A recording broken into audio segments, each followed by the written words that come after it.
What's up, Mustang Nation? This episode of Inside the Stable is brought to you by your host, Aden Snider. And I have a special guest with me today, our YouTube star for this week, Ryler Symington. Just tell us a little bit about yourself, Ryler. So, I'm a junior in high school. I'm taking Kai's internship. I help out with the promo team, the broadcast, the press box.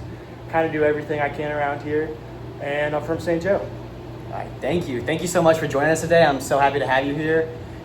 So this week was pretty good.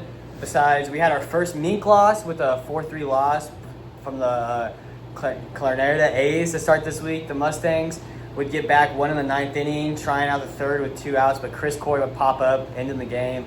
This would be a matchup to watch. I see these teams competing for the championship later in the season. They're pretty good contenders. It's definitely the most competition we've had out of the Mink League teams.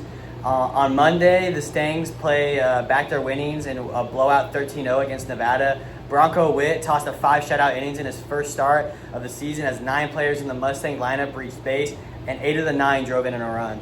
In Sedalia on Tuesday, the Mustangs used a strong 6th and 7th inning in a cruise 7-3 win. London Reef tossed 5 innings of 1 ball to keep the game close before the offensive floodgates opened for St. Joe, using a combination of walks, errors, and hits to scratch across 7 and the game out of reach. And when we back in Phil Welch after a rainout on Wednesday, saw the Stangs shut out the North Missouri Naturals 12-0 in a non-Mink League game. It's the second time the Mustangs have beaten the Naturals after beating them on opening day. Jaron Young tossed 5 shutout innings to pick up the win, and Truman Bodehausen drove in 3 runs on 2 hits. The first 2 games of the home field saw the Mustangs need a little come-from-behind magic as they came from behind a 4-0 and 7-3 to beat the Jefferson City Renegades 13-8 and scored 10 unanswered runs to complete the job.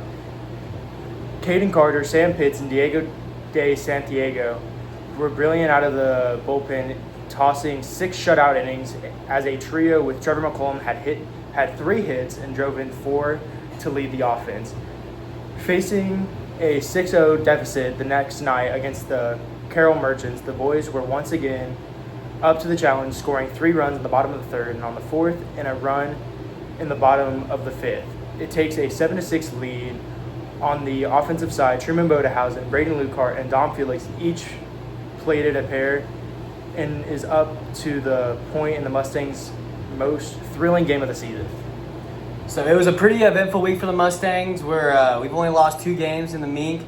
We're still a pretty strong team. We have a lot of good games coming up. We have the All-Stars, the St. Joe All-Stars are playing this week. It's going to be a really fun game. I know all the boys are happy to play that. And we have a lot of competition coming up this week. And next week, the week after that, we have our 4th of July week. Always a fun time to stop out. We have fireworks every day. And thank you for tuning into this week's Inside the Stable.